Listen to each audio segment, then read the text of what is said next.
everything is cyclical. So like the Jersey Shore gym tan laundry is coming around again. I'd say within the next 5 years, wasn't in it the first time, won't be in it the second time. You already got the earrings. Yeah, that's about it. You get a blowout like Pauly D. And I don't even have hair. See, that's the difference. That's okay. You start selling tanning beds online, you'll be fine. Tyler Tamboline says you want to get the brownest, crispiest skin there is. Tamboline, get tan and lean. Come on in. Let's get down to business here. All right, well, I'm going first. Let's get back to the real already business. figured this out. Like I'm going to start writing up the business plan while you make your pick. Mayo experience. Mayo experience. Mayo experience. Mayo experience. Experience. Welcome to the Pat Mayo Experience, presented by Underdog Fantasy. Use code Mayo at Underdog Fantasy right now to get yourself a first-time deposit match of up to $100. And I suggest that you do it right now because we're going to be kicking off the show, drafting an entry for the Valspar Championship in the Pat Mayo Experience Classic. The new Listeners League is up. It's Thursday only. We're going to work on getting to a full tournament over time, but we're just testing the waters here. What we need to do is fill it up. So even if you live in one of the non-pick'em states for Underdog, like Florida or Pennsylvania, you can still get in the drafts. That's not a problem. So you can go in and hang out with us in there. I already got 2 entries in. I'm going to max out my 3 right now on the show. Maybe even try to draft against Tambo. See if they'll let us do that. I'm going to kick his ass in a Valspar Championship Draft. You can hit the time codes if you want the DraftKings picks, the ownership, the bets. It's all down there if you're looking for it. But this is the way that we're going to start off the show. So let's jump into it. Tambo, you're back from vacation. Let's enter this draft. Entered. I only lost $150 on DraftKings at the Players Championship. The best week I've ever had at the Players Championship. I only lost 30% of the money I put in. It's amazing. Amazing. Yeah, I was gonna say that's pretty exciting stuff when you could say you only lost $150 at the Players. Like usually I get wiped out, like $0 returned, and I made 80 lineups last week and 0 6 of 6s. And still got it done. I was able to the entry that I put into the big 250. That's like where the majority of the money came from. It was a 5 of 6 that was pretty good. Mm-hmm. It had like Ludwig, it had Siwoo, it was a Rory team instead of a Scotty team. That was a mistake. Turned out to be. After day 1, it was looking good. Yeah, it's pretty standard what we've seen lately. Scotty obviously just doing his thing. A guy playing with a bad neck and still comes through and wins it by 1 or whatever. And you finished, 76th in the Millie Maker? I think it was something like that. Yeah, that was my best team that I had. That it was a one-shot deal, and it needed Xander to get the job done to have a chance. How are you feeling about the weather this week? Did you see the Friday, Saturday, Sunday? Yeah, looks horrible, right? Friday, I don't know how anybody finishes. People say don't look at it on Monday, sure. Don't look at it on Tuesday, sure. It's Wednesday now. I'm looking at it, and I have to, and it is looking a little bit rough. So I think that's going to be the key here. Are we doing the double stacks this time? Are we going full players mode like last season or 2 seasons ago? I would guess so, yeah. Like I've been stacking up both sides anyway, so I'm definitely not going to change that this week and just hope to get lucky with the draw that I'm getting. Mm-hmm. But looking at it right now, yeah, it looks like there's Jesus, that's inches per 3 hour. There's going to be like 5 inches of rain on Friday. It's not looking good. That's what I mean. So if one thing I will say, I guess about that is like I always like PM AM anyway, but the PM looks a lot better on Thursday. So take that. Doesn't matter if they get pushed, so be it. Then they're coming back out in softer conditions, a little bit colder temperatures maybe, but at least they got that nice Friday round in, and it doesn't look like it gets that much better for guys on Saturday afternoon. So no, yeah, in terms of like the wind looks fine on both sides of the AM and the PM. It's just the temperature. The temperature is like 15 degrees Celsius in the morning. It's like 48 degrees. Or that's what I'm saying. For Thursday, I love that. That's what I would rather play. I'd rather play guys in that if I'm playing it. You'd rather play guys in the warmer temperatures. Yes. Yeah, me too. So Thursday afternoon, and that fits some of the guys that we're going to look at here and talk about. So, all right, our draft starts in. Oh, yeah, you're in this one with me. There we go. Yeah, our draft starts in 44 seconds up here, and again, it's Thursday only. So I think the strategy is a little bit different for the single day contest. You have to do it more like Showdown. So when I pull up a Fantasy National model for this, I'm looking at scoring. Like I want to have like the best guys, obviously, but you obviously don't want to have the same team, and we got to get this thing filled, or it's never coming back. So like, let's do that as quickly as possible. Up on Underdog, under drafts, PGA, Valspar, if you're looking for it. But yeah, like, I think I've gone Harman in my first 2. I'm probably not going to go Harman in this one as my 3rd team, even if he's like the best guy available. But when I pull up like the model, like I have my scoring model available. Like birdies are better, opportunities gained. I bet you they set up the pins easier on Thursday too if they see this weather on the weekend. You're on the clock almost. Your second pick. I'm second pick. Okay. So you don't have to go Harmon in this one if you don't want to. There's lots of choices up there for you. Yeah, I'm probably going to go Justin Thomas with my pick. I think Xander's going to go first. Right? Xander did go first, yeah, so I will take Justin Thomas. Just hope the irons were fire at the players. So if the pins are in easier positions, he can just go like full attack mode here, I think. What are you thinking with your pick? Probably Harmon. Probably Harmon? Yeah. I bet on Harmon to win this week. He probably should have won last week. He definitely should. The best nickname, the Little Big Game Hunter. The little. Because he shows up in it, but he's the little guy. It's kind of funny. It's like Reno from Arrested Development, the biggest little mistake you'll ever make. That's what it is, Brian Harmon. Birdies are better over the past 12 rounds. Harmon is actually number 2. Xander's number 3. Gim, Harry Hall, David Skins, Justin Thomas, Ryder, Davis Thompson, Trace Crow. Pendrith is still up there, even with his disaster. Keith Mitchell, Kevin Doherty is actually number 1 in birdies are better gained.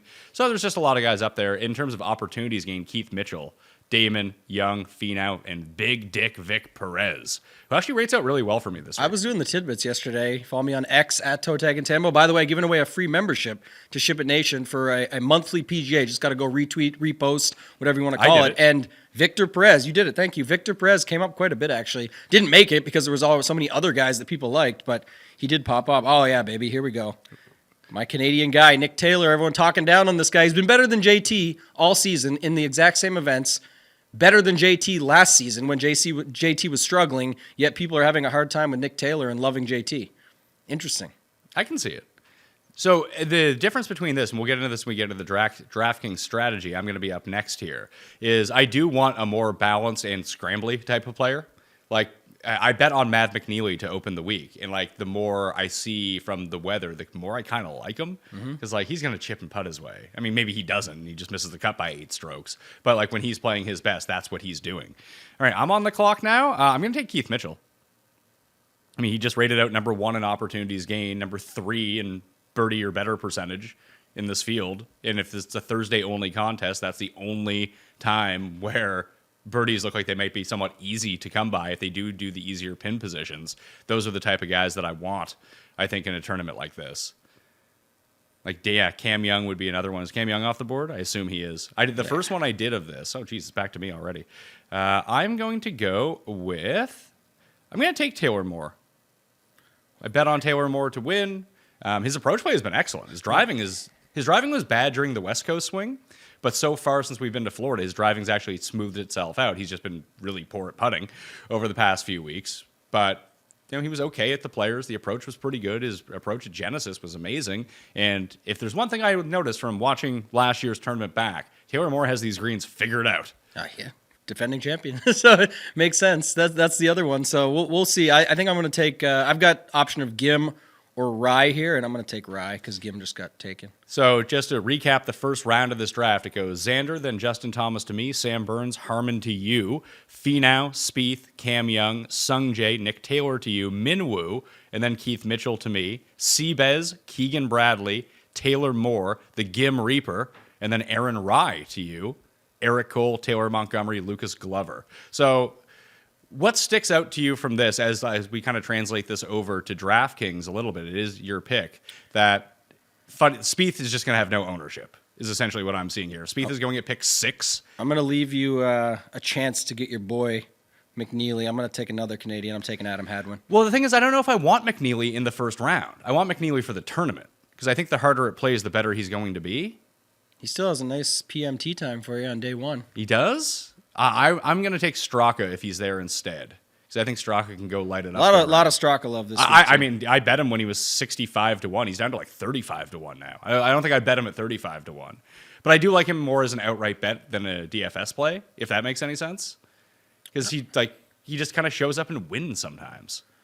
I like that for DFS, but it's you got to know the rest of your lineup. You and I have had these conversations just last week. We didn't get to have it for the Players. I was away, but Siwoo did his thing. Again, what do we talk about all the time with him? The volatility of it. The guy can win or, top 5 it or whatever, or just completely go away. And last week was one of those weeks where he just shows up and does his thing. And even in the funny part is the round 4 Sunday round is like the don't give a what mode for him. And he just goes out and still drops whatever it was, 6 under, 8 under, whatever that round was. It was insane. And that's what you get with a guy like him. So I don't mind it. McNeely's still on the board for you, maybe. I know. I see that. And I'm got him. I'm going to get it. So I made the move. I took Billy Horschel instead. I like the way that Billy Ho's been playing during the Florida swing. He just missed the cut at the Players, and this is a good course for him, like a grinder type course. Hit some fairways, make some putts. Obviously, he's going to have to be decent with approach, but if the wind is up or it is a bit soggy, if it gets soggy, do you think Bombers is the lean? Nah. Or just... I never know about that stuff. Like, people go into that heavily. I'm going to look at what the field's doing and continue to play against that. So, like, for example, right now, I can say it because we're pretty... How many more picks do we have? Yeah, you have 2 left. I have 1 left after I took McNeely. This one guy is like auto drafting here. I'm doing the Badge Bros and Pete Overzet strategy here on Underdog of just scrolling the fuck down. So I'm going to take Putnam. Okay. And I have all PM guys. That was my strategy going in. I There's like one that. guy left. So I just took everything like we said. It's going to be the better weather. It's a Thursday only. I'm going to try it.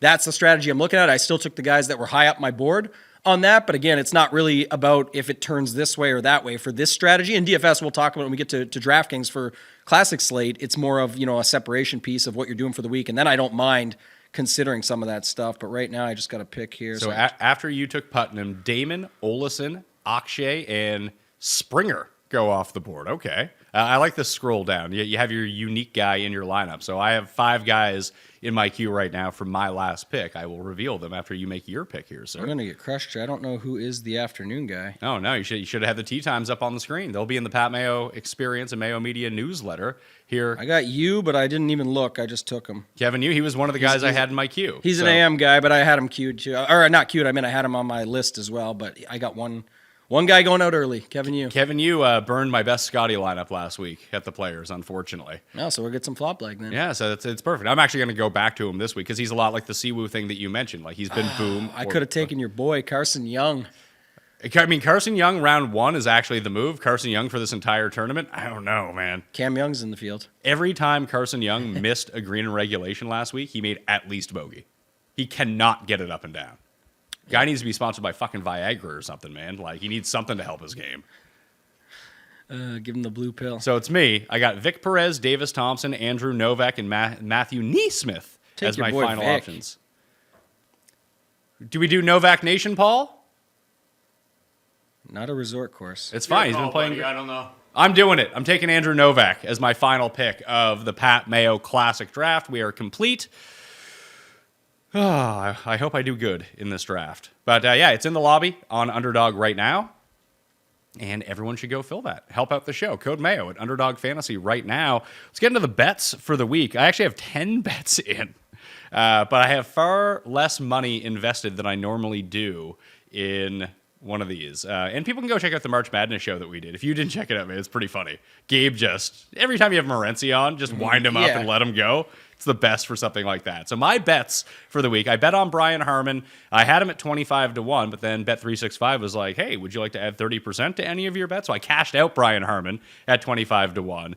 This is all in the newsletter. And when I re-release it, it'll be 29-1 when I go through it. So I could have just bet him 28-1 to begin the week. I was like, I'll wait for like enhanced win. And by the time that happened, he was crushed already. So I'll have Harman at 29-1. I feel like with him, it's going to be a first or last situation. Like, he might miss the cut by 10 strokes. It's probably going to be one of those 2 scenarios. Or he just keeps the good times rolling. He showed up in, I know we made the joke earlier, but he showed up in the strong fields. So he should show up in this field because he's the stronger guy in the weaker field versus what we've seen him show up in. But sometimes that goes backwards and you see it go the other way. So, yeah. And he's just had 2 really good weeks in a row. Like, how long can he sustain this excellent approach play? We've seen this happen. Like, guys can go on little mini runs and then just they were playing over their heads and everything just kind of reverts back to where they normally were. Like, if he only gains 2 strokes on approach this week, he's not going to win. That shot on 18 out of the Pine Straw to give himself a chance? I can't believe it checked. God. He couldn't believe it checked. Yeah. Like, it was just going to roll towards the pin. Yeah. Still very, I mean, like you said, just talking about his approach play, that was an incredible shot with everything that's on the line. Yeah. Gave himself a real look, and he can putt. Like, that was very close. And Joe actually made a really good point that this is a less than driver course, but it's not a less than driver course for Harman. So he can still kind of go with his driver and be somewhat accurate, where a lot of these other guys are going to have to lay back with their 3-wood or whatever it might be because they just simply hit it too far. And that was a big advantage for Harman on 18. Where a lot of the guys were like playing like a weird draw to hold it back or hitting a 3-wood, so they would be like 150, 160 out. Harman was in the pine straw like 120 away from the hole.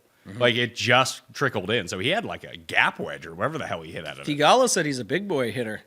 Thigala said you'd be surprised at Brian Harman's strength, and you should see him with his driver. He said he puts it out there farther than most. He said it was out with him on a lot of those. His comments last week was saying it was out there with his drive. So I don't know. We'll see. But I like the Harman play either way. I'm good with it. Thigala was a fade for me last week. He ended up playing really good because I was just worried that he was going to spray the ball everywhere. And it finally happened. He hit, I think it was on 12 or 10 or something like that. He hit a ball into a spot literally no one had ever seen before. He was that far left. So that was nice to see. For you. So Harman 29-1, Straka 60, McNeely 66-1 with a top 5 each way. Everyone else has just played with top 5s along with the outright bet from here on out. So McNeely 66, Taylor Moore and Adam Schenk both at 80-1. Those are the guys above. So it's 25-60.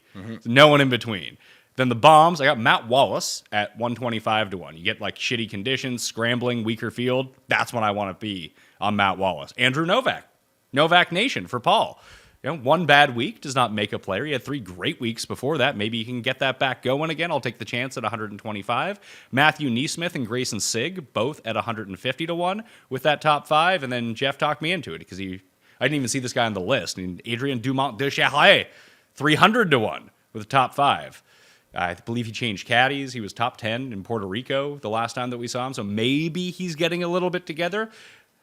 For a guy with that sort of talent at 300-1, again, he might be coming dead last, but this is an outright win or top 5 bet that I do think that he still has that upside if he can get it together. Maybe he pulls the Davis Riley, gets a hot start in the event, gets to a playoff and loses, still get the top 5. I mean, that's a big top 5 too. Yeah. On that, that's what, 75-1 for a top 5? Yeah, oh yeah, that's why those are good in those cases for sure. It's like it pays better than any of the other bets you had your first 3. It's true. Oh, well, I mean, I have more money on the other ones. Yeah, it's true. So sorry, odds-wise, pay yes. out at more than those. Yes. Yes, correct. One and done for the week. What did I go with here? I have it written down. I took Harman. Yeah, I took Harman. Jeff took Burns, and Cuss took Seabez. I'm running away with it. Yeah. I had Scotty last week in our 3-man, so I'm up by $6 million in the one and done over those other 2 goobers. What's your total at now on your $7 million? So I think 11 is in the best one. Oh, I mean, in the race for the Mayo Cup you're talking about? Yeah, I thought you still applied one of yours to that in one of them. No, I make totally different picks. Oh. I had Scotty the week before, and he won, so that was good. I have $6.5 million. Oh, you're in good shape then. In the race, it's like a 11 and then 9. I think I saw this morning, so you're pretty close to the gap there. Yeah, I tried to go. I went Scotty at Bay Hill, and then I went Rory last week, and I was like, oh my god, am I going to get back-to-back winners? I used Rory last week is Yeah. what I ended up going with. Yeah. But 23% of the field had Scotty at $4.5 million, so that was not great. Yeah. There's a couple of people who had Wyndham Clark who lost standings. Like they had the guy who came in second. Yeah, you got Scotty went Chop down. just smashes. It's going to be all over. Exactly. So I'm in 366th in the one and done. That's nice. Right now. So it's not a bad spot to be. Like I'm just treading water. I'm up there. I'm winning money currently. I'm no longer winning $10,000. All the majors, signature events still to go. Like there's lots that can change quickly, but that's a nice start for you for sure. Yeah. So when I look at it this week, I assume that Harman is going to be super high. Burns. I've already used Cantlay. I mean, he WD'd. It's funny because I've used Cantlay and Tom Kim. They both WD'd from this tournament. But I've used Keegan, I've used Burns, and Justin Thomas, and Tony Finau so far. So the board is open for me. I was thinking about using Straka. Min Woo would be a very interesting play as well. Like I don't like Min Woo this week, but he might be sub 1% ownership in the one and done. Yeah, he's not going to be owned at all. And if there's a tournament to like waste a guy of that level just to take a shot, because like I don't want to use Xander, although I like Xander this week. I don't want to use Harman because I think there's other spots to potentially use Harman, like the Travelers is an elevated event to try to cash in some money, or the Heritage or something like that. And Xander, you could play at any of the majors if you really wanted to. I mean, if dude comes in second every single time, it's still going to be a great payday.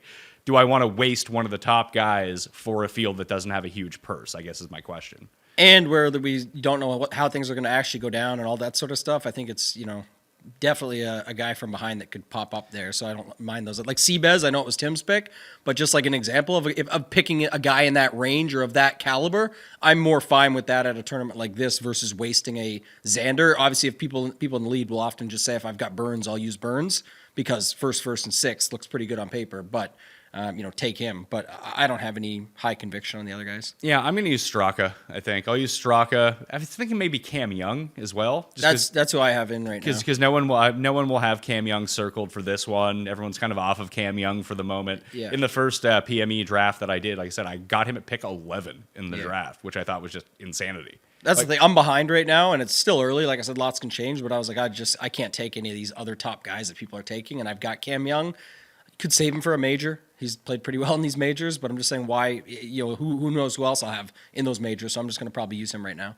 Let's jump over to DraftKings for the week. Let's try to win some cash on DraftKings. Once again, if you go to Underdog, you can play in the Pat Mayo Experience Classic. Let's get that filled up. We only need like 400 more spots. Right now, code Mayo gets you a first-time deposit match of up to $100. So use code Mayo, deposit 100, have 200, and then you can max it out for $60 and then max it out next week and the next week. Hopefully you win, and all of a sudden you're going to be good.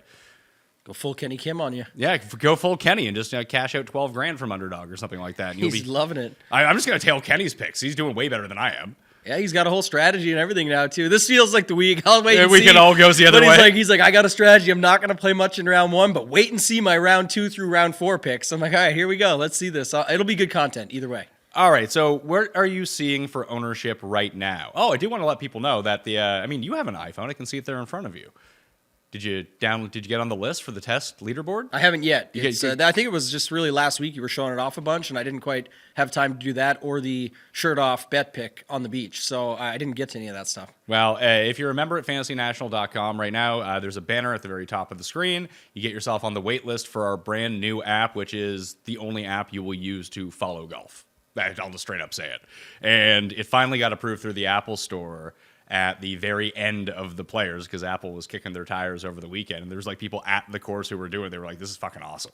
Because they were able to like watch the shots and they were said like within real time, like within I think I saw a video of you showing it off, right? Yeah. And it was pretty quick. It's like within 10 seconds of the shot happening. Now, it's all still based on ShotLink, obviously. It's just we're getting the feed faster, and we're populating the entire screen of the guys that you want to watch. Like with the old school bar, are they in the sand? How far do they have? And we even have like probabilities baked in, like up and down percentage, birdie percentage, if you want a live bet as a part of that too. Or if you just want to use it to, if you use the PGA app, which sucks, and you have to open up people's names every time, now you don't have to do that anymore. So it's exclusive to people at Fantasy National right now. So go to fantasynational.com/Mayo, get 20% off. You get all the tools that you would normally get from the site, the lineup generator, the simulator, everything like that, but you have first access to this app. I have no idea when it's going to go public, so it might just be private for like 3 months or something like that, or the entire year we release it next year. I don't know. I'm not a dev, Tambo. I don't know this stuff. Me neither. So in terms of ownership, Gim, probably the most popular guy. Gim and Burns? Xander and Burns, for sure. Xander Burns? Yeah. You can get to them both so easily up top, and Xander will be popular for sure. All right, so Xander Burns. But you got the guy, right, that's going to, when you get down to the 8K range, it's going to be Ryan Gim. So if you go Xander Burns Gim, you only have 6,500 left. So that's probably not going to happen. So the Xander Burns lineups probably do not feature Gim, correct? Agreed. Do you see anybody, I don't see people even going that way because the problem is like I don't see anybody in the 6,900 or lower range in double digits. I see guys like Joel Damon maybe get some love or whatever, but there's 116 golfers, 6,900 or below. Who do I see down there that's getting any sort of traction? Carson Young at 63, my guy Carson Young. Yeah, Damon, Neesmith, Young, Sig. These are some of the guys I'm seeing, but not enough. So. But Bud Cauley has a weird high projected ownership on Fantasy National. Now, he rates out really well because of his previous stats, but because I've been waiting to bet him in Texas because I really liked what I saw at PGA National. He's 6,400. Yeah. But with the way that the weather looks in this tournament, kind of like Bud Cauley here. Like he is a guy that will, like we've seen Patrick Reed, Sean O'Hare, Jordan Spieth, Charles. These guys that like. Yes, I mean, obviously Spieth, when he was peak Spieth, could do everything really well. But like when you think about Patrick Reed in your head, what do you really think about as his greatest skill? Like around the green, grind it out.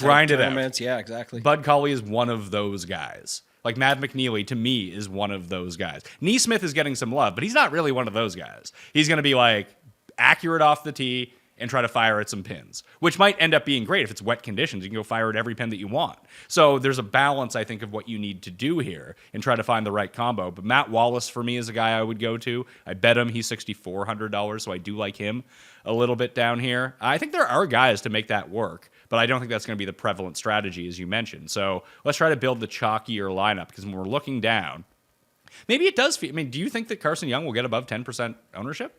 I didn't see that myself. Okay. I don't even know if people like him. I guess you like him all the time, so maybe you're seeing it differently. But I'm not playing him this week, is the funny thing. yeah, I see more people liking Sig. I see more people liking Neesmith, and I see more people liking Damon.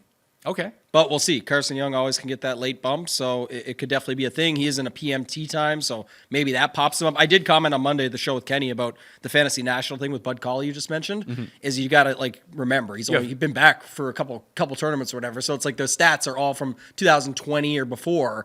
And he was obviously awesome, and he looks like he's back, and we'll see. But I don't think you're going to see much ownership on him, even with that stuff that that we just said about the stats on Fantasy National and whatnot. For sure. I So you can play him and get away with it. Yeah, I think that he's a little bit overinflated. I mean, I think a lot of these bottom guys are, because people who are on Fantasy National are using these And going to guys. start because of where he lands in the ranking. So I get all that. That makes perfect sense. It's just to note it. So I think you'll be fine to play him. I will say this, though. One of the downfalls of this pricing setup that they've moved to is it's got very lazy. There's 116 golfers from 6,900 below. I know I just said that, but the problem with that is what it makes for is a lot of commonality when we get to these lineups. Like when we go to the chalk lineup, you can build any lineup you want and still stay above 7K and feel pretty good about it. And yeah, maybe you can plug in one 6K guy. So I think getting aggressive this week and taking on some of the risk of these low-owned to no-owned guys down in the 6K range and below is the way to do it here, because you can build a lot of the same lineups and stay above 7K. Chalky lineups. Yeah, I'm even looking at some of the are there any 5K guys? Maybe Zach Blair? Yeah, I just don't. I mean, I talked about this with Kenny the other day too. You're just making. We can make a content story for a lot of guys in the 5K range. We can come up with something and say that why this guy could be good or what we see in stats. That's what we do. I get it. I'm saying, but the problem is these guys are literally going to be like 1% owned. And to my strategy point that I always make is then you get that 1%er and people think they're set because they got the guy. And it's like they probably don't even have enough of them. And even if he comes through, other people don't have him. There's not going to be enough proper combinations to get to it. Sure. I guess the point that I'm trying, I don't mind going down to the 5K range, because I just treat it like the 6K range to me. I don't see that big of a difference between some of the guys at 5,600 and the guys at 6,700. That's a no-brainer though. Yeah. And if it saves me $1,000, then I can get freaky with my lineup. But that also says that that's my whole point. Then you need the Xander Burns thing to happen, or whatever your version is up top. Is like what people try and do. And how often have we got this battle down the stretch? Wyndham Clark and Scotty, or Scotty and Xander last week. That was the battle. Those weren't the top two price guys. That was Scotty and two guys that people know of. Like Wyndham Clark was what last week? 8,700 or 9,100? I can't remember exactly. My point being, it wasn't like the monumental battle. We're just not getting the 1 and 2 that people that will go down there will think, oh, that gets me Xander and Burns or Xander and JT or whatever they want in their lineup. And it's probably going to be a mixture of these guys in the 8 to 9K range that end up coming through. So here's what I'm seeing in terms of overall ownership from $8,000 and above. Xander, Burns, and Thomas, all tons of ownership on them. Probably Burns the most, then Xander, then Thomas, Harmon together kind of thing. Spieth could come in sub 10%. I still think he'll have ownership. I also think, just of note, maybe even in the main, but definitely in high stakes, Xander will get more ownership than Burns. I could see that, yeah. And it might be by like 4 or 5%. There's just more trust in Xander than there is in Burns. And less people that are caring about course history of first, and sixth. Like, it's just the way it goes these days. So I think that's a note as well. But yeah, you're right on Spieth. I think it'll be higher than 10%, but I think it will be much lower than the others. Finau, Nick Taylor, and Cam Young should all draw double-digit interest, somewhere between like 12 and 16 apiece. Bez, I would say, is probably the same way. Then you have Rye and Gim, who are going to be a bit above where Bez is, I would guess. Probably somewhere between 15 and 20 each, unless people are really convicted on Doug Gim, and then it's going to be like 23% or something like that. I'm good with fading Doug Gim this week. Possible one of Gim or Rye gets to that level that you just talked about. Yeah. And then also I think the guy that everyone always loves to play, myself included, but where I created the hashtag intervention, Sung Jae always gets love too. It doesn't really matter. Yeah, I think that he will be substantially lower than Finau, Cam Young, and Harmon, though. I think he'll be on the Spieth. Like, whatever Spieth is, I would guess that Sung Jae's right around there. Yeah, and I have them both higher than what you were thinking, but I actually think Sung Jae will come in higher than Finau. Well, maybe not higher than Finau, but definitely higher than Young, I think. Okay. I mean, that makes me It's close. I guess, I don't know. All three are there. I'm just saying I think Sung Jae comes in higher than Both. Well, when we start That's my building take. out lineups, I think we can probably see what the path of least resistance is with a lot of these guys. Yeah. But those are like the main ones. Outside of that, in the 7K and like low sixes, McNeely's getting some love, Taylor Moore. It's all the same guys this week. So it's a pretty good week if the chalk hits, you're absolutely fucked. But that's no different than most weeks, honestly. But this does seem like a pretty big discrepancy between no matter where the range is, there's a very clear separation of these are the guys everyone's using, and these are the guys no one is using. So the guys that no one is using from the top, and when I say no one, I mean substantially lower. Spieth is the guy from above 10K, like versus the other 10K guys, that he will be lower than Xander, Burns, and Thomas. In the 9Ks, Sungjae and Minwoo. I think it's clear Minwoo. Minwoo for sure. Yeah, it's Like, he Minwoo. might be like 4% owned. Yeah. The other guys, the thing is about it, like they're not going to be super chalk, and it's all how you interpret it, and people misconstrue chalk all the time because it also matters what's around them and whatnot. But in general, to your point, it's like we know Spieth much lower than the three above him. We know Minwoo much lower than the guys above him. And it's like that's where you can sort of get your separation if you want, but they're also lower for a reason. And then you got to decide what you think the course sets up like or how you're building your lineups up. But I think those are the clear two up top. And then in the 8Ks, Hostler, Hadwin, and especially Patrick Rogers are coming in with very low ownership. And I don't see Cole getting much right now. Cole, I have it like 8 or so. Yeah, I think I still would have Rodgers at like 5 or 6, so I don't think Cole's that far off. But See, like, I think Rogers comes in below that. I think there's just too many names that people have either outright bet or really want to play that are just surrounding him. Like Yeah. you can go up to Gimmer, Rye, or McNeely just above him, or save the money with Straka, Moore, Putnam. People like Taylor Montgomery a little bit this week. Sam Ryder's a little bit below. yeah, as well. Rodgers is squeezed anyway. You got McNeely, Straka, and Moore above and below. It's funny because I think Straka gets squeezed too. I think he becomes one of the casualties where it looks like he projects okay, but no one actually gets to him. Can I say that I like Patrick Rogers? Sure. Yeah. Like I think Straka's definitely like 13 to 15, and it doesn't matter if that's high or low. I'm just saying I definitely think he still gets ownership there because I've seen everybody betting him, and then I've seen everybody talking about him, and then you look at it like once you have people that eventually say, Ryan Gim, how do I get away from them? I'm just going to drop down to a guy a little bit lower. That's sort of that range they're going to land in, and who knows where they land, but I think Straka will be a guy that people play. So we can talk about some lineups right now. We'll get to the AM, PM in a minute and start building some lineups that way. But just overall, when people jump into this, I started with Xander and Burns. It's probably unlikely that people do build that way. I think we leave the top open for a second and just pick one of them when we land there, but go through the middle first because Gim for sure, you said. Do you think it's Gim and Rye or Gim or Rye for most people? I think it's both. Okay, so Gim and Rye. Yeah. By the way, I'm going to fade both of them. Okay.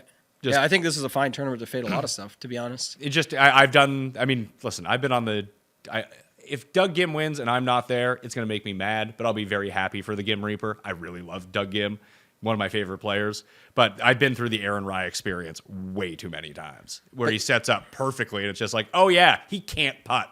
And that's the only problem with him is that I love Aaron Rye, I like his game, but I think in a place like this would set up well because what he does is he just chips it up tight. But the problem is you are sweating those 4-footers, and those are for par, and so it's like that's the problem. And this is, of course, the second most difficult course on the PGA Tour annually to make putts inside 5 feet. Yeah, so a good way, again, we're not getting there yet, but just roster construction in general is just to either pivot off these guys or just skip the range completely. So we did those two. Mm-hmm. So we'll lock in those two, Rye and Gim. And then where do we want to go after that? Is it Damon? Well, who is the or the 7K guys? Like I see like Glover, Shank, and Ryder. Damon, and Ryder. So we go Glover coming off the MC. And Shank, let's say. I like Shank this week, but What's his price again? Shank is 71, Glover There it is. 73. So that leaves us $9,300. So now just do a quick experiment. So it's Burns in 78 or Xander in 75. So Xander in 75 would be Xander and Taylor Montgomery or Billy Horschel. So it's or not Sam that. Ryder, one of those guys. It's Taylor Moore with Burns. Taylor Moore with Last Burns, year's winner, the course history special, Sam Burns. You got 3 wins that we just plugged in at the bottom with Moore and Burns in the last 3 years. Here. So that's probably the chalk build of what we expect people to like first glance to want to do. I would say yes. I mean, what's wrong with this lineup? You have what we just said with Burns, Shank, Glover, whatever. It's filled with what are quote unquote very safe players at a course which does not reward safety whatsoever with extreme wind conditions and weather conditions. So that's probably not the best strategy. And odds, I mean, the odds on these guys all are pretty solid. If you go look at the books for sort of like if you were looking at win odds, top 20 odds, whatever you're going to see, these are all going to be guys that pop and in projection sets and all that stuff. So I think this is a good starting point. And notably, this skips the 5K, the 6K. Like I said, you just don't need to go down there. We will, but I'm saying like I think you should go down there. I'm saying you just don't. When people build lineups, they see this and go, "Man, that's awesome." And even when they make their changes here, it's not really causing that. We will, but the other thing is too, Pat, no 9K at all and no Xander in the 11s. So you've essentially, if you count Xander as a range, you've skipped 4 ranges: Okay. 11s, 9s, 6s, and 5s. So how would you edit this to make it into a stronger GPP lineup, do you think? I think we just do what you said: take out Gim and Rye. So take out Gim and Rye. So do you want to go one up, one down, or stay in that same sort of range? Like, do you want to do... Well, who's the guy? You said Harmon earlier. Like, that's my point. We don't have to do it with Harmon, but you could do whoever you like down low. Xander causes you to go in the 5K range. Harmon, you can still stay in the 7s. Like, we could just trade out Gim and Rye for Cam Young and Sam Ryder, which I actually think is an upgrade. There you go. That's just a prime example right there. You should be looking at your 2v2s out there when you're building your lineups, is just to see that sort of stuff and see what you like better. But that's going away from it. Now you go 10-9 with 4 7s. You skip the entire 8K range, which is huge ownership on Gim and Rye amongst some of the others that we mentioned. And then even in the 9K range, while you went with Cam Young, you don't have Harmon, Sungjae, Finau, Taylor, etc. And then you still don't have Justin Thomas or Xander up top. So the other way to make this like wildly different, you could go Spieth and then into the $67 range. I mean, Novak is there. What I'd probably do here is get rid of Glover and save some money there. And then we can use Vic Perez, as we talked about a little bit earlier. And then at 71, we can use either Bhatia or Davis Thompson or Ryu or Kevin Yu, one of those guys. So now we have Burns and Spieth, which is actually a combo I really like. Anyone with Spieth as the second man in a lot of these lineups, I think is an interesting strategy this week. yeah, or also even, I think, starting with him. Yeah, would be that a way alleviates too. some of the stuff at the bottom a Yeah. little bit, but Yeah. and you can turn more into Straka if you really wanted to. Like, you can play around with people on the fringes, but Perez, Davis, Thompson with Spieth, so you kind of like swap out the 3v3, you get rid of Glover, Rye, and Gim, and it becomes those 3 guys, which again I actually like better. So if we go back to Glover, Rye, Gim for a second, I just want to see now, because part of the conversation was like if you and I like a wave or something, which we'll get there, but I just mean in general, just have a quick look at this. How many guys are in which wave here? So Glover is PM. Gim and Rye are both PM. What is Schenk? 7,100? So do we want to start? Do you want to on Fantasy National? I'll label all the AM guys, I guess. Okay. This is funny because this one's actually, oh no, Taylor Moore is PM. So let's take out Burns and is it Schenk or Schenk? Take out Burns and Schenk for a second. Okay, that gives us 9,000. So we could go. But I'm just saying Xander's the PM guy, so I'm just wondering if people build a PM-AM. Is Damon PM? Damon is He is. Yeah, there it is. We found it. So give me the lineup. So all we swapped from the original. Well, I guess I'll give you the whole thing. That's easier. I'm just So it's getting it Damon here. Xander in those 2 spots. Damon Xander for Burns and Glover. no Schenk. Yes, for Shank. Sorry. So you still have Glover, Rye, Gim, Taylor Moore, but instead of Burns, you went to Xander, and instead of Schenk, you went to Joel Damon, and that gives you the PM Express. Okay. The Pat Mayo Express. Pat Mayo Express. There we go. Yeah. So of the guys at the top, so like AM, PM wise, do you want to start doing this now, or do you want to build some more lineups first? Whatever you want to do. I just wanted to say that sometimes that's what people don't do with their. You'll build a lineup and say, okay, well that's trash. But realistically in golf, like that was a pretty good lineup on paper, odds, all that stuff, but it's probably too high owned. But maybe now you switch it. We saw last time at the Players 2 years ago, Pat, only 6% of people went full 6-0 stacks. So that was just a quick way to convert that lineup to make it a PMAM by taking into consideration where we were at already, which was a 4-2 split. So of the guys at the top playing in the AM, and we said we probably prefer the PM, but I'm going to play it both ways. So Sure. we'll start with the AM right now and work through this. So from the top, Burns and Justin Thomas are both AM, as are Cam Young, Sungjae, and Finau. Keith Mitchell is an AMT time, so is Bez, so is Eric Cole. And let's see down here, Patrick Rogers and Seb Straka. Those are all the AM guys. And then it's mostly filtered with PM guys until you get down to like Brendan Todd is an AM guy. Sam Ryder is an AM guy. Berger, Shank, Davis Thompson's AM. So there's a lot of different options here you can go through. So one thing I would just say too, another strategy piece, and it's what we do all the time over at Shipping Nation is talk through this stuff, is that like this setup is another thing you just said. Like some of those names were awesome names, but they weren't falling into lineups as much because of our original thing that we noted. There was 4 guys in the PM wave that were very popular in our just starting point lineup. And if you know Gim and Rye are both popular and you're going all AM, you don't have to go way off the board with your AM guys. I know you like Patrick Rogers, so he would fit the mold. Yeah. I'm just saying you could try starting with an AM lineup of the good dudes. Like Sam Burns is going to be popular, but how many are going to go Sam Burns with 5 other AM guys? So what does the good AM chalk lineup look like in your mind? Burns probably? Ryder, you mentioned? Let's see here. Let's actually I'm going to enter that lineup that we just built. So yeah, let's try to do this. You know what? I'm just going to generate. Actually, no, I'm not going to do that. So Burns, Thomas, Young, Sungjae, Finau. So 2 of those guys probably make this lineup, right? Who are the cheapies? Yeah, I think they will. So like we know Ryder's one of them. Who was one of the other cheap guys that you know that you kind of liked that also has an AM tee time? So you know what name kind of continues to just I keep circling back to it the more I think through this tournament that I think it's like a really grinder type course. Mac Hughes. Yeah, I think is he morning? He's morning and he's $6,700. Oh, it's so close. I'm $300 away. But- Who's that? Is there anybody at 7,600 that you like? 76. 74. No. What about? Like it's Todd, Ryder, and everyone else from 74 to 78 is all PM. Yeah, it's tough. I try to get to it. If I took out what I was trying to do is I could get Shank definitely fits the mold. Straka would fit the mold. And then I was trying to look for one more for you to find a way to round it out, but it looks like it's okay, here's one for you, Pat. Tell me what you think of this. All right. Burns, Seabez. It ends up just happening to land on your boy Patrick Rogers, but then it fits the other value plays of Straka, Ryder, Shank. Straka, Ryder, Shank. And this is all AM? This is all AM. And it also goes 10, skip the entire 9s, 8s, skip the chalk 8s, 7s, no 6s, no 5s. So this is the AM fire, this one. Yeah, this one's not bad. I actually like this one. Again, even if, I mean, you like some of the plays in it, so it kind of worked out, but just to say it for other people out there that are watching, it's like that's the whole point is you don't have to go with this. It's just an idea of a way to look at it. I think what happens is people flip it like, oh, I'm going off the board, so I have to go double down on off the board. This lineup is going to be substantially lower owned versus that first chalk lineup we built. And even though it has Burns at heavy ownership, all those other guys are going to probably be 15% or less. And some of them much less. I'm just looking at Hayden Springer. I was very curious when that guy drafted Hayden Springer in the... Yeah, that was weird. I think he was even in the auto draft, they had his ADP high or something. Like, I don't understand. Well, he's played 3 tournaments. He played the American Express and he missed the cut. But he's played in 3 tournaments since so far on the PGA Tour. He was 33rd at the Farmers. He was 38th in Mexico. And he was 3rd in Puerto Rico. Now, those are all go nuts with your driver courses. All of them.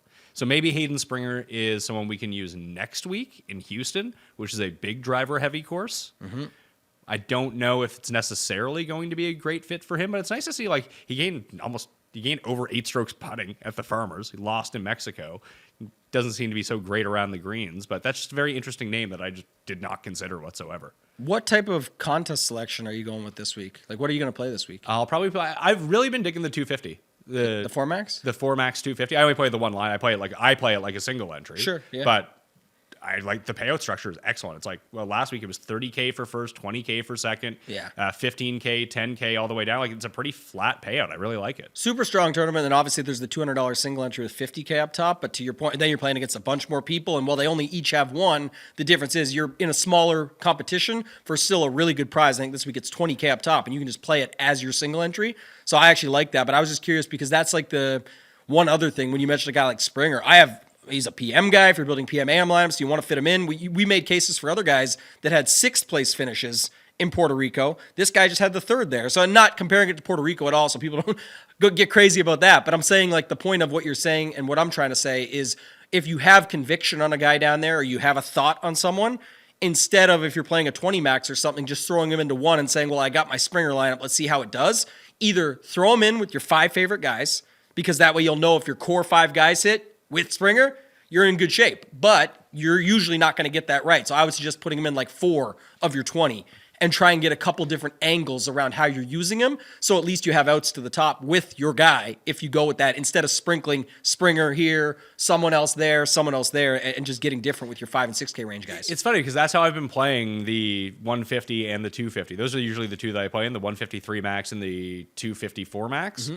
And I mean, when I won the 150 a few weeks ago, it was 5 guys that I really liked and Chan Kim at $5,300. And he made that putt to get through the cut, and that was enough. And that's, look, there's some variance, but you've been playing well also. But the point was, to what you just said, exactly what I was trying just to prove. You went with your guy. You had full conviction on it. You didn't care if it was a $5 single entry blowing money or your actual main. You said, if my guy Kim does anything and the guys I have full conviction on come through, I got myself a sweat here, and in the end, you got yourself a shipper and got to the top. So I think that's what people need to do more of versus just trying to say, I need to get my – that's my problem with 116 guys down below. Everyone's talking themselves into little sprinkle of this guy, a little sprinkle of that guy, and then everybody's in their pool, and then they wonder why nothing came through for them in the end. Yeah, like you said, in a 20 max, I probably wouldn't have any players in fewer than 4 lineups. So 4 would be like my minimum. If you play lighter, play tighter. There we go. That's the strategy piece. Who else AM-wise from down here? Like, I'm just trying to find maybe some other guys that we can sprinkle in. Well, you said Mac Hughes. Like, if we did a bottom-up of guys you actually like, I think Vic Perez and Mac Hughes is like an awesome start. 2 guys that have upside. You got 2 6K guys. When we saw most lineups won't even touch the 6K. We're not too aggressive. We now have an average of over 9K to play whatever you want, Pat. And that's kind of the difference here. Well, I'm thinking about like a larger build. Like if I generate 20 lineups out of this, let's say. Yeah. The ones that I have stars next to right now from the AM, from the lowest guy that I have is Alex Smalley at $6,300. Mm-hmm. Bud Colley at 64, Matthew Neesmith at 65, Mac Hughes at 67. Then I have Kevin Yu and Vic Perez at 69. Talked a lot about, Hughes, Perez, and Colley came up. So even are you trying to start with 1 or 2? Because I think that's the pool I would really build out from. For most people watching this, probably building less lineups overall, right? They're probably not putting in 150. So if you were starting with your pool there and you had to cut it down to 3 guys, it would be those. I don't know, because I heard those mentioned the most, but who would it be for you? That's what I was going to ask you. My first click this week was Matthew Neesmith. Right, so Neesmith might fit in there. So maybe, and it's not like you have to set a number of 3. It's just, again, you can use more, but that's kind of the setup here. So you want to build bottom up, or do you want to start with the guys you like up top and see which of those combo you land on? Let's build bottom up, and let's go Mac Hughes and Vic Perez. Okay. And you want to stay AM PM for this build? Yeah, we're gonna continue with it. Actually, let's go Mac Hughes and Neesmith. Okay. So we'll go Mac Hughes and Neesmith as our start. That gives us 9,200 for 4 spots. And the nice thing, too, Pat, is when people get there and realize this, the thing about the bottom-up build, I know most people say, well, let's get the top, right? Well, the top is where the winner's probably coming from. In most cases, I know this season been a bit of an anomaly when it comes to that, but the point being, if you get your lineup and you're like, shoot, now I wanted Im over Finau. Let's just say you're diehard on that in an AM spot. Well, you probably have a spot down low between that pool of 4 to 5 guys that you like where you can just change Neesmith to Smalley or whatever to make it work. So that's why it's good to have your pool set up that way and how you can make the bottom up build work. So let's keep rolling. So we can go Sam Burns or Justin Thomas in this, or we can go like Cam Young, Finau, Mitchell, Rogers. Cam Young, Finau, Mitchell. That actually leaves us 9K. So you could go to Cam Young, Finau, Mitchell, and then that leaves us 9K, you say? Yeah. But unfortunately, there's no one there. But you could upgrade Finau to Sung Jae. You could actually put Finau up to Justin Thomas now with that $1,000, but you'd have to drop Hughes or Neesmith down to somebody. Or you could drop Keith Mitchell down to Straka. Oh, wow. That's a nice lineup, actually. Let me just go to that one. I like that one. So Keith Mitchell to Straka. And that leaves us 8,900, which gives us Keith Mitchell. What happened there? Who did you move up? Finau? Oh yeah. So I moved the wrong guy. You're right. Just so if we put in Finau in the Keith Mitchell spot. Yes, you got the lineup that I liked. I just clicked the wrong guy. It's JT, Cam Young, Keith Mitchell, Seb Straka, and then your boys Mackenzie Hughes and Matthew Neesmith. Mitchell and Straka. Yeah, that works. That's AM Fire 2.0 right there. I like this lineup. I'm making names on them as I go, so that's the one. Yeah, I like that one. So I think some variation of this is what you're going to see from AM stacks. Like even I can do it right now pretty easily. I'll just pop over to Fantasy National. see what I got going here. This is the first lineup I made, by the way, this week was just like when I opened up the app because I play in this free contest and I always make sure to fill out like a dummy lineup. And then put it somewhere else in case it actually crushes. And Yeah, I fill it out just so I don't forget to put a lineup in. Gotcha. And just Okay. like the first clicks that I make once I see the pricing. My lineup was Cam Young, Bo Hostler, Mav McNeely, Patrick Rogers, Seb Straka, and Taylor Moore. Man, that feels pretty nice on paper. So more. I'm just trying to see how it rates out. It's versus the one other stuff. 9K, a bunch of 8Ks. And Did you say Sep? Yeah, And that left you around 8,300, which was McNeely or Rogers or Hostler. It's got to be Rogers with $300 on the table. I can't remember if it's 300 Because bucks I on already the table. have Hostler. It is, yeah, and- $300 yeah. on the table. Yeah, that was the first lineup I clicked on. If people, So for like the exact, I don't know if it's I don't think you were doing any wave stuff in that. I was one, not. It was the honest to God. The pricing came out, and I just made a lineup. And I just looked at it now. Yeah, you definitely have a mixture. But yeah, so that's about again projections. Who cares this week, especially when you got who knows what's going to happen with the weather and the stroke advantages and all that. So keep them in mind. But I would be using projections more this week for setting up some of these stack lineups where you're getting a better projected version of it so that if you hit the wave, you also have the guys projected to score more within it. And then the other thing I would do this week is I would use it just to get an idea of where people are going because we're kind of finding where the ownership is going to land based on what the projections say. So this one here is about 8 points less than the previous AM build that we just did that was pretty solid. No, did I have?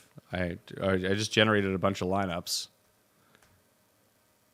Let's see here, Zach. For some reason, it's putting Zach Blair into my builds. Let's go. Morning guy, 5,600. Is he a morning guy? Yep, Okay, yep. then I will stick with Zach Blair. So what do in you this.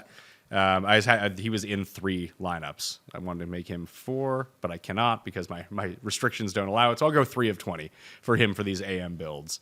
Mac Hughes appeared in 8 of them, so I need to divvy that up a little bit. I'll give one Who's to the guys you like the most up the middle? Keith Mitchell and somebody else? Or was it Sep Straka or Keith Mitchell? for what? Who do you like up the middle that had the AM tee time? Like Mitchell, Rogers, Sep Straka. Who do you like the best in there? The best? I mean, Mitchell worries me that he can't chip or putt if it Okay. becomes super difficult, but I do like him at this style of course because I think that he will go hog wild with the driver and just if he makes it work, it's going to be great. Like, I don't love Bez all that much. Like, I have Brendan Todd started right now. I don't like him all that much. What about a Mitchell, Straka, Smalley? Would you be okay with that? Yeah. If it meant you get Sam Burns and Justin Thomas with Zach Blair? Because that's better than your previous AM. Does that leave any money on the table? Or No, does that but lots max of it room out? to move around because we went double JT Burns, but you could get somebody else in there instead if you want. I would rather play Bud Colley than Alex Smalley. Bud Colley greater than Alex Smalley. I mean, Smalley's been bad. Colley over Smalley. Okay, let's see it here. 6,400. We need $100, Pat. And who was in it already? But it's because Zach Blair. So Burns, Thomas, Blair. Oh, you can play Seabez over Mitchell. Ugh. But this would make sense to your grinder build, Pat. That's true. Because you got, if Blair can do anything with JT and Burns, the best or the top priced AM guys, I should say. And then Straka, you talked about if it's going to be harder, grinder, sort of like the Honda type setup that he won. Bez would be more of a grinder than what worries you with Keith Mitchell. And then Colley is the guy you wanted and talked about earlier. What sets up well for him? And this actually projects 6 points better than the original 2.0 Fire. All right, so Burns, Thomas, Bez, Straka with Blair and Colley at the bottom. And you made a case for Colley, which was fair. And Blair has to do some shit, but if Blair, this is like your Chan Kim spot. If Blair does anything, you've got it. Hey, Blair was top 10 at this tournament last year. One of these days, Pat, we are going to pick the ultimate winner on this show, and it's going to come back that one of the lineups that we talk through, and people that don't enter every single one that we talk about are going to have major FOMO for not getting it in. Maybe. I don't think people are sitting here and entering all the same lineups that we're entering. That would just be my guess on the situation.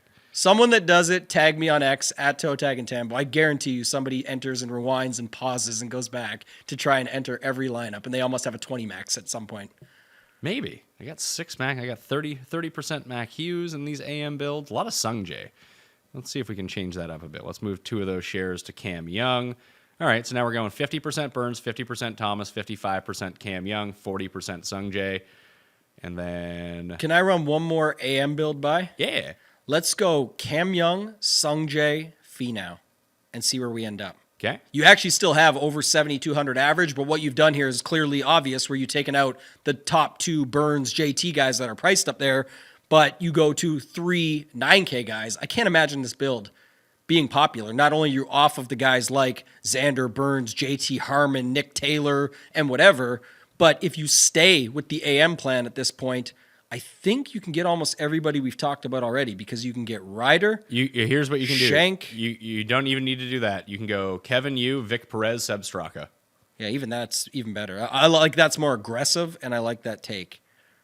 And it's Perez and Yu? Yeah, Perez that's and nice. Yu, or you could drop Yu or Perez to Mac Hughes and get Patrick Rogers instead of Seb Straka, if that's the route that you wanted to go. Who would you drop out of Yu and Perez?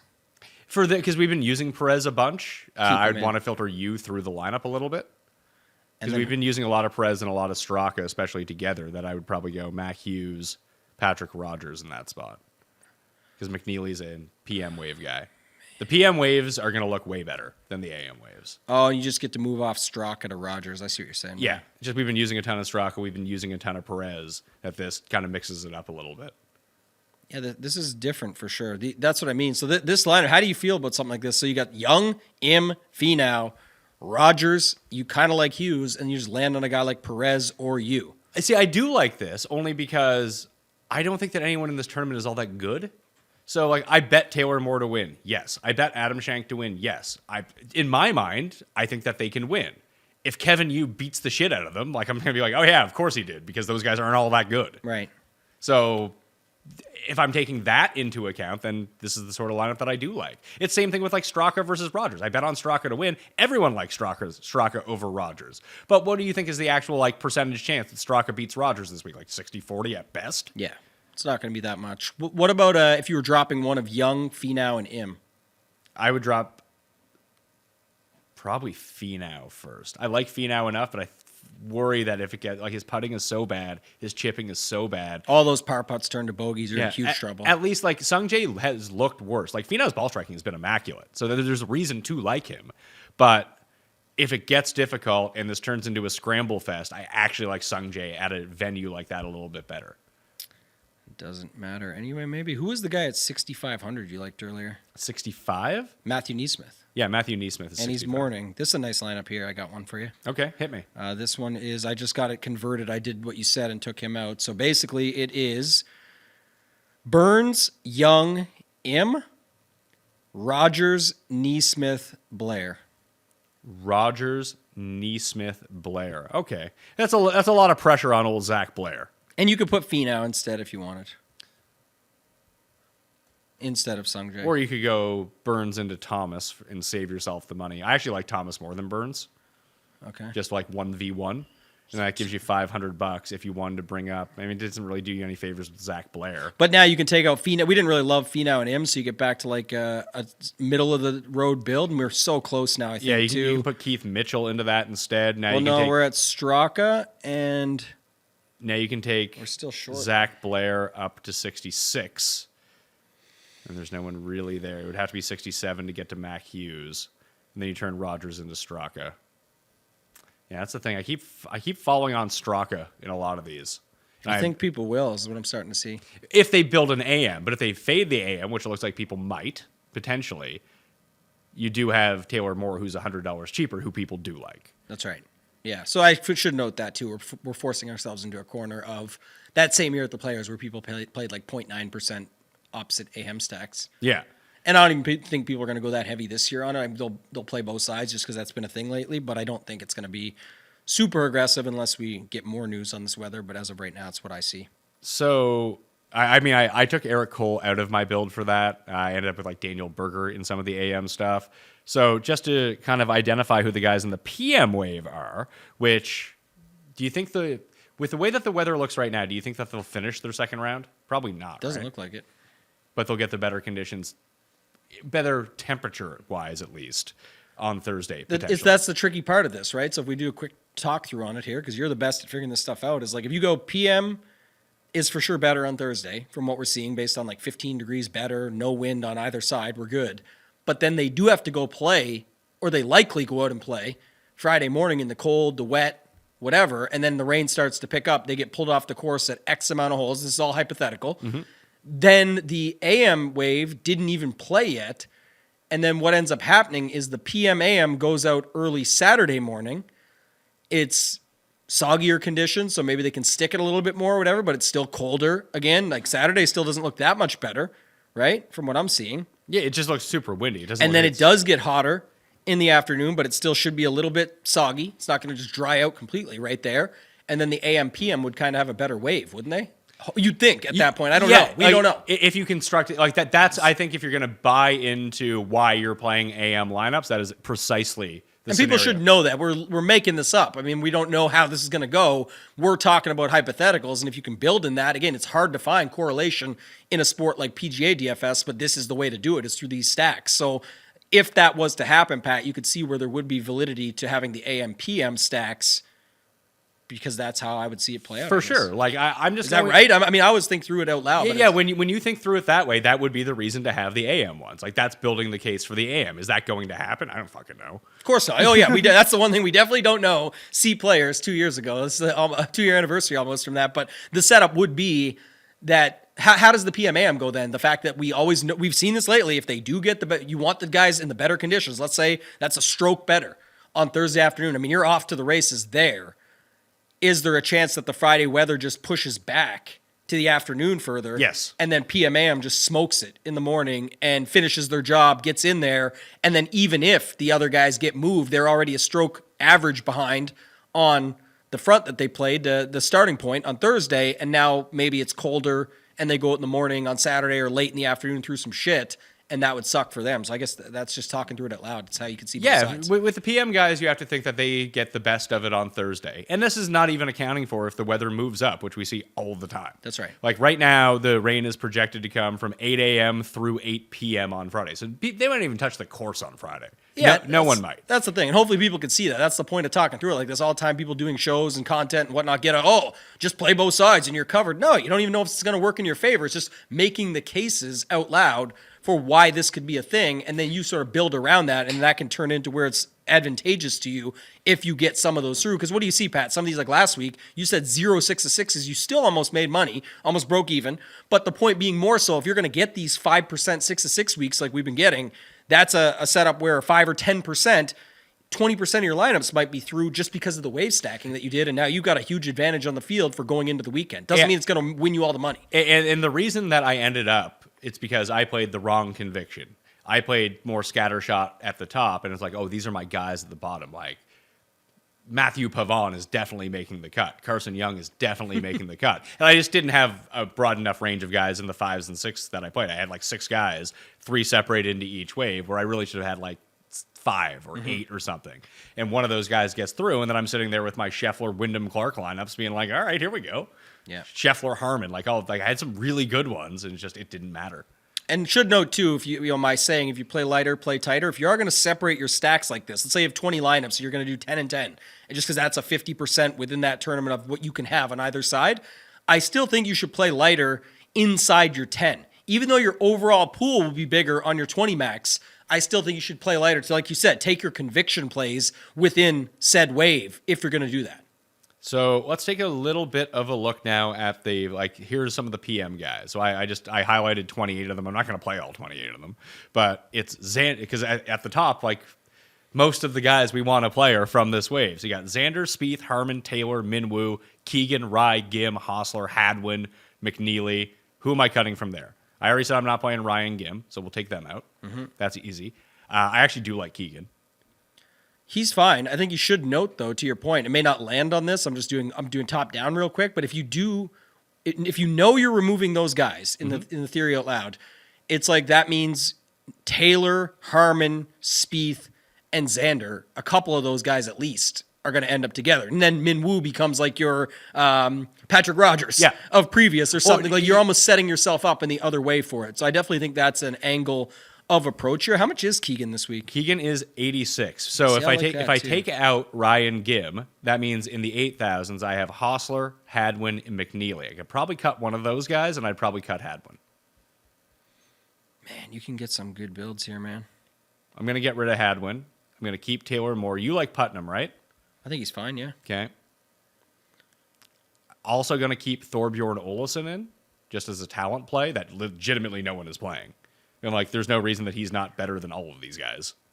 Yeah, I think that's fine, and he's landing right in that same range. Should be, when you've got more people definitely going on Taylor Moore and Andrew Putnam to land on Olesen there. You know what? I'm going to get rid of Putnam.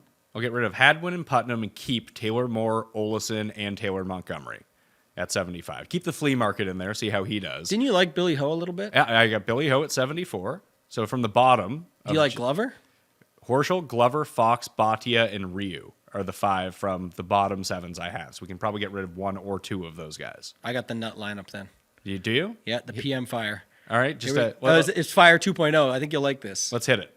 What I said earlier, once you skip those guys, so it's Harmon, starting point, instead of the other expensive guys, Nick Taylor, Keegan Bradley, Taylor Moore, Billy Horschel, and Lucas Glover. And it goes 998, 777. None of that chalk in the PM wave with Xander, Gim, Rye. And you do have Taylor Moore, who's a little bit owned, and Brian Harmon, who's a little bit owned, Nick Taylor, but it's like, no way Bradley, I guess Glover will get some, but I just don't see this lineup. I think all of these guys are going to be like relatively popular, but especially not together. Yeah, because you're leaving so much else out of your lineup and just the way the construction is. So that's where, again, I think especially in higher dollar, smaller fields, when people are looking, again, for diamonds in the rough versus just finding a lineup like this that you can get a little bit off the board with, I think is more than fine. So let's cut 2 from Horschel, Glover, Fox, Bhatia, and Ryu. I'm good with getting rid of Ryu. Hisatune. Get rid of him. I don't know how much I love Glover. I feel like I should like him a lot here. You can't spell Glover without love. You should like him. I mean, it's funny because there was a year where, with the year Spieth won, he made an amazing shot out of the shit. I think it was on 18. He beat Patrick Reed and Sean O'Hare in a playoff. Like late stage, I mean, Glover just won twice, so it's not that great of a crossover, but he just kind of reminds me of Sean O'Hare. He just missed the cut. But Yeah, he actually made a run at the cut at the Players. yeah. He just can't putt, man. He's back to not being able to putt again. He putted well for 2 weeks. He won 2 weeks, and then it was just over. Is that Scotty Scheffler? Yeah, I mean, Switch putter, same wins guy. 2 weeks, it's done, right? It's the same thing. I don't know. I think I'm fine moving off him for sure, especially because he's going to be one of the guys down here that gets the ownership. So, like right out of the gate, I know we had him in the same lineup here. You're doing your pool cuts now. Billy Horschel should come in much lower owned than Lucas Glover. Yeah, I agree. But then I have Fox and Bhatia here as well. Bhatia, you know what he is, though. He's going to be boom bust. I just love Bhatia so much. He's the, no, what's funny is we said it earlier. Who did we say? We said Min Woo was the Patrick Rogers play. Bhatia, the guy that actually beat Patrick Rogers in the playoff, is the Patrick Rogers play. All right, I'll get rid of Bhatia and Hisatune from the 7. So I'll keep Glover, Horschel, and Fox as a part of that. I probably would have got rid of Fox, but I guess with the way the conditions are setting up, I can There see you it as go. well. And he fits like the Wallace, Fox, Seabez type build that you can just put together. So in the 6s, the ones that I have noted right now for the PM wave, Damon, Dietrich, Novak, Barnes, Wallace, Carson Young, and Dylan Wu at 62, who I do like a lot, actually. How do you say his last name? Dylon. Woo! There we go. Needed that. Missed that. Is Damon just fool's gold? I don't know, man. This I was making fun of like how it would be. He gained 13 I strokes know. tee to green. And I wonder if he's ever gained that much in a tournament. So do you remember 2 weeks no, ago? the answer is no. His best tee to green week ever was last week at the Right. Players. We did the API show before I went away. And I was making the joke about I saw the preview for Full Swing, Full Swing 2 on Netflix. It launches on Wednesday, and we know Keegan gets the call. They ended up putting out this article about it, all these things on how it all set up and how it happened. And they got there, and he thought they were coming to his house because he got the call to get on the team, and it turned out to be the opposite. But long story short, last week was like Full Swing 2.0, Full Swing 2 on at the Players. Joel Damon, Wyndham Clark, like that's like the first 3 episodes. That's 2 of the main stories. So I don't know if that's going to continue or not, but I think Joel Damon's popularity outside of just Netflix and now having a good week is going to carry over at 6,800. Because I have so many guys at the very top of the pricing with this, I think I'm good with keeping. I cut Damon. So Dietrich, Novak, Barnes, Wallace, Carson Young, and Dylon Wu. All in the 6Ks. There's 6 of them. I can play like 3 or 4 lineups each in a 20 build with them, I think, is where I want to go. Especially if you build a couple with multiple 6K guys, you could start to Yeah, utilize then, them like, that way. I'll So have- instead, that's what people forget. Like you don't have to cycle through them and go one with this guy, one with that guy, one with that guy, and then start over. You'll get 3 or 4 lineups with them in it because you're overlapping. And we already know from earlier and all the builds we've done thus far that not many people are going into the 6s multiple times, if at all. And what this will do is give me a ton of combination of Xander Spieth and Xander Herman and Spieth Herman. Which I think you feel pretty good about, especially Yeah. if you're going PM wave, what we're talking about. So let's do that. And I'm just going to generate some lineups here. Who was your favorite 2-6K guys if you had to pick them, you said? From this wave? Yeah, like you already said Damon's Fool's Gold. So who were a couple of the guys that you liked if we used 2 of them? I mean, I bet on Wallace and Novak. And you kept them in, right? And I kept them in. But I think but that's for winning though. Like DraftKings wise, I think that Dylan Wu might be the guy. Over Novak because it's not a resort course? Probably over Novak. I mean, listen, this guy almost won Honda. He could win it all. Honda was playing like a resort course, wasn't it? Yeah, it kinda Hashtag was. not my Honda. So there you go. That's the setup there. So what does that look like? Let's go Xander Spieth. Just throw those 2 in. So if I go Xander, Spieth with Dylon and Matt Wallace, you have 8K. Who was your guy in the middle? Keegan Bradley, you said? And lands you on Horschel. Baby, let's go. So it's Keegan Horschel or This is the big one right here, so man. Keegan Horschel, or we can go with Hostler, Olesen, Putnam, Montgomery, that kind of thing. Okay, Hostler is how much again? Hostler's 83. Can he putt? Usually, but not lately, right? Yeah, but He's usually incredible. I meant I just feel like we have never. Has he even made a cut here before? probably not. And he just missed the cut again. I guess he missed it on the number. I don't know. But He's fine. he also missed it losing 4.5 strokes on approach, which means he went in the water a few times. I like this. Yeah, one he's sounds made good. 1 cut here in his career. But he's putted well at this course. The putting has actually been fine for him. He's alternated. He gained 4 strokes last week in 2 rounds and still missed the cut. Lost at the Honda, but came inside the top 30. Gained 3.6 at Genesis and came 24th. Lost in Phoenix, came 41st. Gained at Pebble Beach, came 14th. Gained at the Farmers, and came in 6th. So he's actually playing some pretty decent golf. But he's another one. Do I expect him to go out there and make the right drive and hit it to 8 feet and make his birdie? No. But at a tournament where the winning score might be -8 to -10, if he's missing some greens in regulation, he falls into that Mav McNeely bucket of, I know his irons aren't that good. They're real spotty. But he drives the ball okay, and Duke can scramble his ass off. He's like a Patrick Reed type. I like it. Good with it, man. Yeah, I think we've. There's the lineup. Xander, Spieth. I mean, it's Spieth who blows this up, by the way. If you want to play the safer version of this lineup, you just swap out Spieth, put in Brian Harmon instead. Former champion Spieth blows this up. A guy, I mean, I bet on him to win this tournament last year. He put it in the water on 16. You know who's just going to crush here? We talked to him earlier, but it's going to be JT. I know, yeah. 'Cause everyone loved him last week. He failed them. Even had Smash GC making fun of him with the old cut asterisk piece after he did a little gooch talk there. He still finished top 15 for the week in approach, and he only had 2 rounds. Yeah. He was sticking it. I know. As someone who bet on him and watched every shot that he made, I was like, oh my God. Reminiscent Here we of, go. And just miss putt.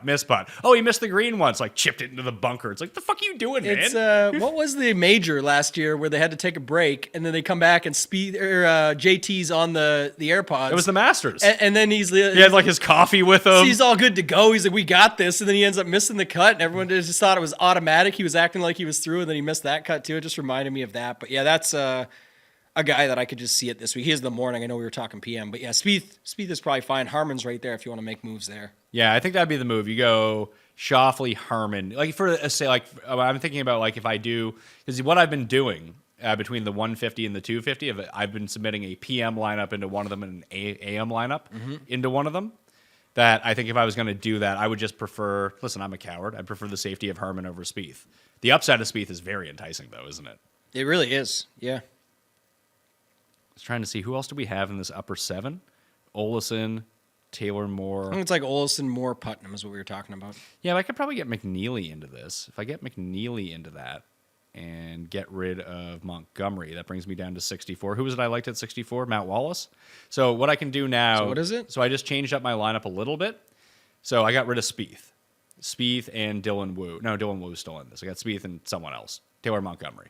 So I went Xander Harmon with McNeely and Hostler in the low 8s, and then Wallace and Wu at the bottom of the 6s. So just jump a lot of those really popular ranges, but with guys that I think fit really well. And listen, Schauffele and Harmon are going to be super highly owned. Yeah, which is fine though when you have Wu and Wallace at the bottom. Yes. So that's the difference, right? Even if McNeely and Hostler get a little love in the middle, I don't see Hostler getting as much as usual when you've got Gim and Rye right there and McNeely and guys like Straka below him, but still more than unique when you look at how the whole build goes out, and product ownership would be extremely low. So let's get to our head-to-head draft. You won at the Arnold Palmer I did. Invitational. We did not do one last week because you were celebrating your 10-year anniversary. It's nice to see that you went to Bahamas and didn't get a tan. That's nice. Yeah, I don't get a lot of tans, man. Just put a lot of lotion. on. I still got the tan rolling from like a month ago. Yeah, it's Tamboline, not Tanboline. So It should be. You that's could change why. that up. I mean, that could be your new. That could be a grift you get into. You could have like your. I mean, eventually everything is cyclical. So like the Jersey Shore gym tan laundry is coming around again. I'd say within the next 5 years, Wasn't in it the first time, won't be in it Yeah, the you second time. you already got the earrings. Yeah, that's about it. You get a blowout like Pauly D. And you I don't start even have hair. See, that's the difference. That's right? okay. You start selling tanning beds online, you'll be fine. Tyler That's what I- Tambolini says you want to get the brownest, crispiest skin there is. Tamboline, get tan and lean. Come on in. Let's get down to business here. All right, well, I'm going first. Let's get back to You the real already figured business. this out. Like I'm going to start writing up the business plan Yeah. while you make your pick. Oh, man. Get tan and lean with Tamboline. How do we even come up with this shit? I have no idea. Let's start here. I'm going to go right out of the gate. I think I'm going to take Xander. Ah, shit. Done. Okay. I'll take Herman. And Herman with... I mean, I'll play a mixed lineup for this one. I don't really care. ooh, Herman and JT are my first two picks. Herman and JT. That's a pretty good start. Yeah, it's not bad. I like those two guys. Yeah, They're pretty good. pretty solid. Oh, shit. I didn't even put Grayson Sig into any of these builds, and I like Grayson Sig. All right, I'm going to take Spieth. So you like Spieth this week. I'm going to go double stud. I mean, you do it for your earrings already. You might as well do it for your lineups, Oh, too. we got them all, man. As you can tell, this show's good. Keep it going, Pat. What do you got? Okay. So Or actually, is it my pick? It's your pick. You I have to- you forgot have double. back-to-back Yeah, because I picks. was thinking it was how I did the first round. My bad. Let's go down the board now. Let me see where I'm going with this one. I'm going to go with... Man. How low can you go? I'm going to go with... I'll take my guy Putnam there. Take Putnam? Yeah. Okay. Well, now I don't know what to do. Take Gim and Rye. It's funny that they're probably not going to make any of these lineups, are they?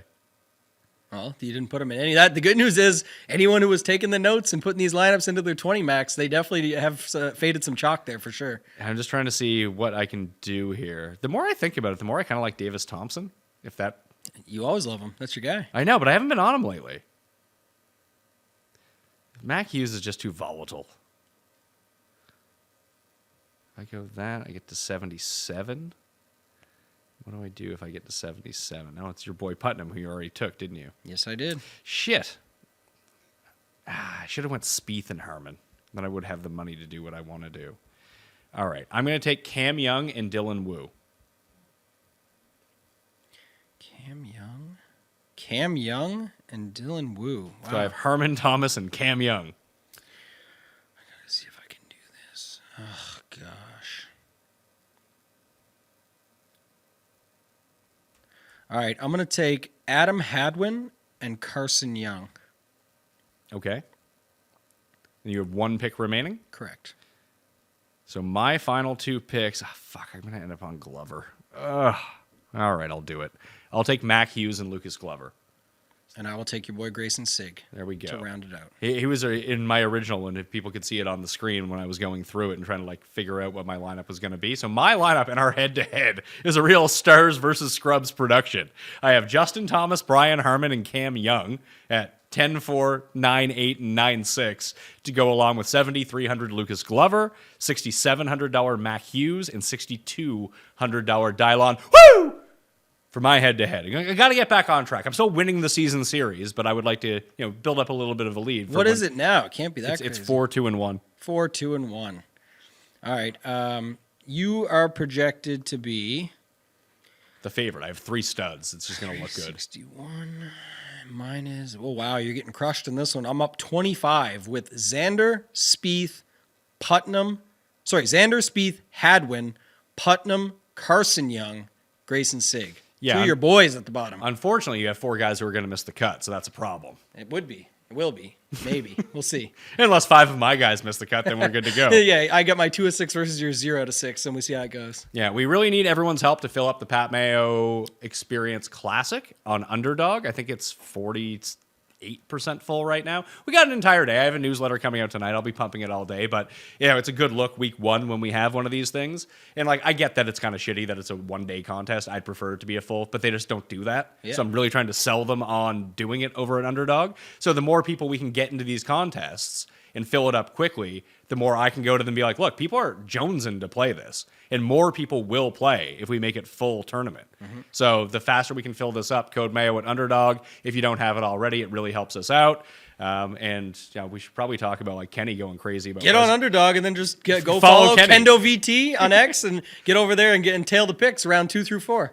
I mean, when he just puts up a $6,500 slip and it just wins on Sunday, it's a good look. The best is him. He wins that. It's biggest win I've seen him get in forever. And he's like, should have just max bet all the Scorchers of 0.5 and I would have won 35K. Immediately goes to why didn't I just win all the money versus it's the biggest win I've seen him get in a long time. And he talked about that himself. So I thought it was hilarious. But either way, incredible week for my guy Kenny. Love to see that. He had a bunch of other wins. He had the first round leader. He had the outright on Scotty at 28-1 Saturday night. He had the Siwoo slip with a $1,300 win. It was just a massive week for him. So congrats again to Kenny. And now he's saying that the blind taste menu when we go to President's Cup for Cuss, first $1,000 is on him. Kenny, holding him to that, by the way, because I got no. We don't need to, but I'm just saying when he says it's because he's flush. Yeah, he's right flush. Now. Yeah. Right now, but that's in September, Kenny. So hang on to some of that money, my friend. Kenny's like our friend that used to go to the casino all the time, and if he he hit what they call the bad beat jackpot, jackpot in the poker room. He won $52,000 one night, and he just showed up. We were all over at our place hanging out, and he just shows up with presents for everyone. Greatest dude in the world. You gotta have that. But if it was me, I'd be like, okay, all right, I got to section off this money and really think about it logically. No emotional spends, especially after a big win. Some people are just wired differently. Yeah. Oh, you got to capitalize on it while it's there. The problem is Kenny's telling us about something in September, which we're very excited for, be at the President's Cup during football season, while golf is on with the President's Cup. All that's going to be a lot of fun. But, yeah, we got to hope that he still has that money behind. Cust is already crying in our text thread because he saw Kenny's tweet. He's like, I don't want to go to these places. Can we just go somewhere normal? I was like, no. He's like, I don't want to go somewhere weird. I want to go somewhere normal. It's like a fancy steakhouse. Yeah, looks awesome. I've never been to either of those places. The 2 main ones that Kenny had posted there. It was I've been to that steakhouse.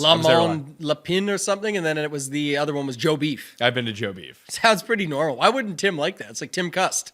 Because it's not Wendy's. Yeah, that's got to be it. We recorded a Cuss Corner last night. I think it's coming out next week, and it's outrageous. I can't wait. He was legitimately sad that I did a blind tasting menu when I was away. He's like, it would cause me too much stress that I didn't know what was coming. I was like, that's the fucking fun of it. What was on the blind? I missed it. I'll catch it when I get on the show, but what was it? What? What were some of the things that you tried? Oh, I totally forget. I have pictures of it. I'll put them in the show. Okay. Yeah. I was it was with a wine pairing, so I was kind of drunk. Yeah, that's the best. That's what makes it even more exciting. There you go. All right, Tambo, what's going on at Ship It? Lots. We got lots going on right now. Good time to get involved. I'm back from vacation. I haven't had a real vacation. I go away for these DFS events and all that, but I'm more wired up. Vacations. I said I could do with 5 days instead of 7 at a resort. You don't have to do the same thing every day, but I'm back. I'm excited. You can use code Mayo over there. You're going to want to get in now because our 1-year anniversary is coming up in 2 months. Lots of big things coming down. It's been a year? Been a year. Fuck. Which is exciting. And then also, now's a good time. I said it before, but join for the Valspar. Stay for the Masters. If you join right now, use promo code Mayo, even on just the PGA monthly, it's like $33, $1 a day or something. You get in, you'll get to check out everything over the next events, and it'll lead you right into the week after the Masters, meaning you'll get the Masters content and all of the Showdown content over the weekend of the Masters as well. That's pretty good. Good I'm going to be at the Circa Stadium Swim over Wednesday through Monday at the Masters. So if anyone's in Vegas and wants to come hang with me and Jeff and Paul and Cody, Joe Idone's coming too, I think. That we're just going to... In Vegas for the Masters week? We're going. You want to come? Man, now we're talking. That could be good. It's already a week that it just shut it down. The wife knows it's just going to be watching golf all weekend. So what else are you guys doing there? We're just doing live shows. Oh, nice. From the Stadium Swim. Solid. I messaged Rick. I was like, hey, you want to come? He's like, I'm actually going to the Masters. Like, oh, fuck off, Rick. Yeah, of course. Sounds awesome. Yeah. Love to do that. We're going to the President's Cup. He's going to the Masters. He'll probably go to the President's Cup too, I would guess. Should. Canada, do it. Maybe we can have a full reunion. It would be like a mini DFS Open. That was awesome.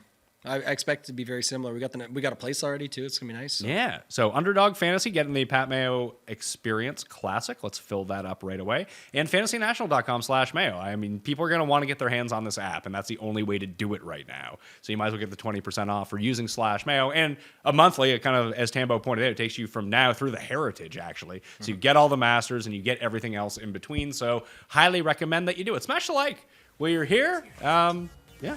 That's it. Good luck this week. I'm Pat Mayo. I'll see you next time. Pat Mayo Experience! Experience!